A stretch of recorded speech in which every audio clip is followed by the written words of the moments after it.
In June of 1998, I accepted a position as incoming principal for an elementary school, Hall Fletcher Elementary School in Asheville City Schools.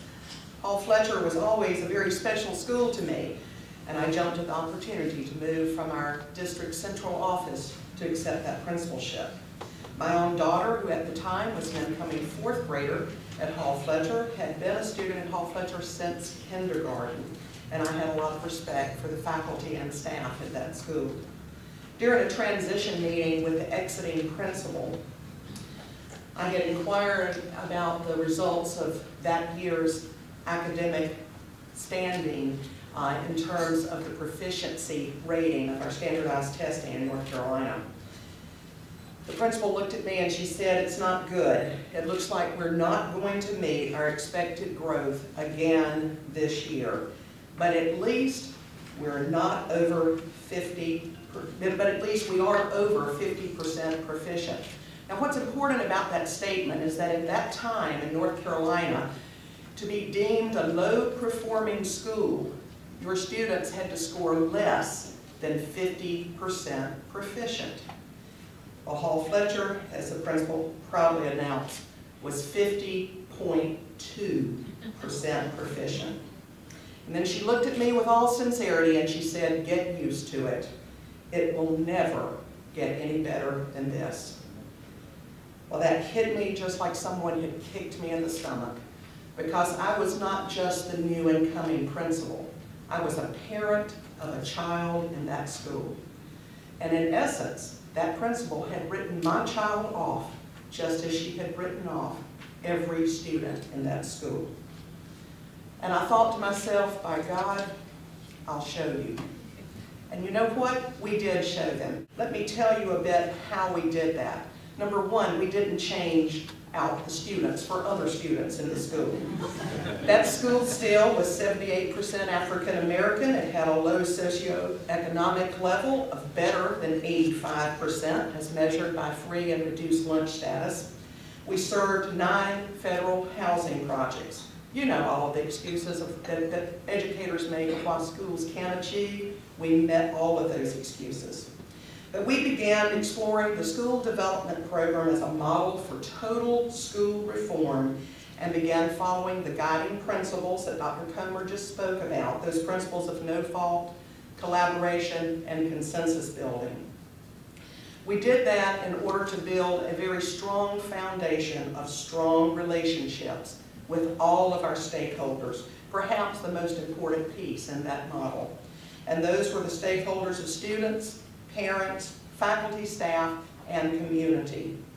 By using a no-fault approach, we identified our areas that needed improvement within the school, and we went public, asking for assistance from parents and communities. Students had personal plans of progress, what we lovingly call the PPPs, written for every student of concern, and they were updated on a monthly basis. These PPPs not only address their performance in reading and math and writing, but also the 6 developmental pathways. During the second year of the program, we began to actively engage and empower our students in their developmental process.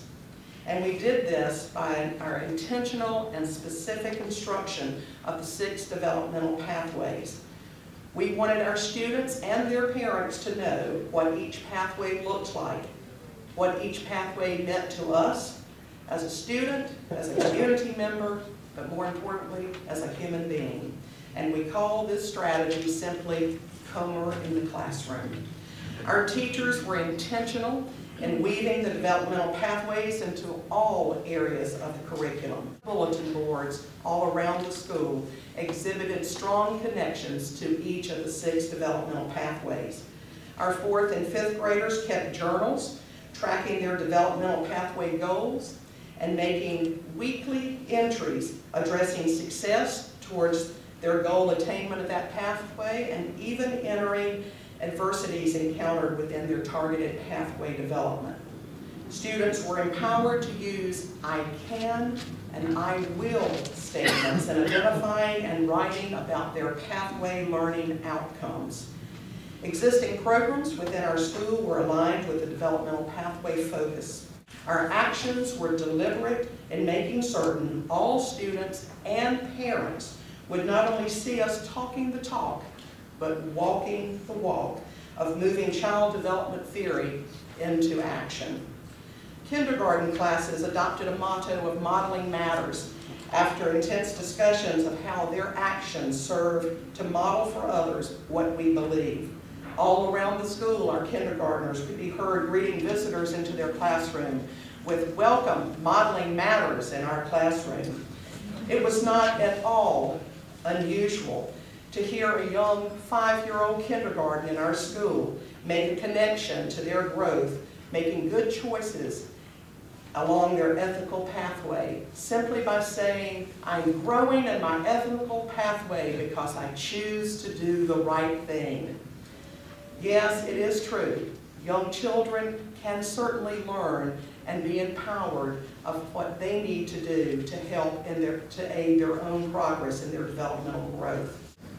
After seeing 2 years of success utilizing the school development program at Hall Fletcher Elementary School, our entire school system of Asheville City Schools decided to move to systemic reform with the school development program model, implementing it in all schools. The results can be seen in the following slides. In grade 3 reading, you will note by the blue bar where each of our elementary schools stood in 1998 prior to implementing the Comer School Development Program model. You'll note in the center, Hall Fletcher has the lowest blue bar of any of the schools, with a 41% proficiency in grade 3 reading. And 6 short years later, in 2004, we were the highest of the school system. But I also want you to note the growth that each of the elementary schools showed in this process. In math, the same thing. You can see the immense growth across our elementary schools in grade 3 math. Let's look at 4th grade reading. Again, Hall Fletcher in the center with a dismal 54% proficiency, meaning 4th graders reading at or above grade level. And then in 2004, the growth of all elementary schools. Grade 4 math,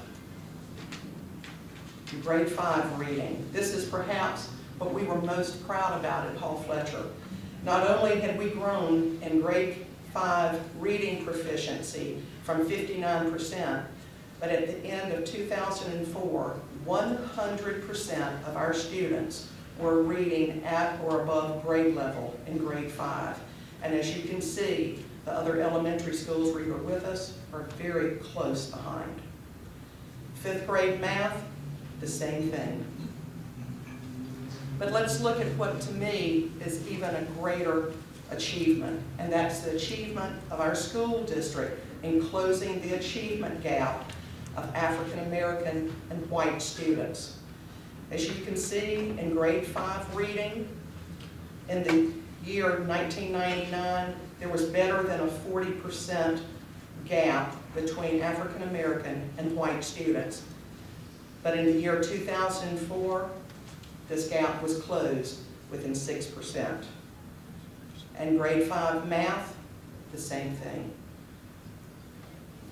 In terms of policy implication, I share the panel's recommendations that educator preparation program, and by this I mean teacher and administrator preparation programs, should ensure that the contemporary knowledge base of child and adolescent development is a fundamental part of educator preparation.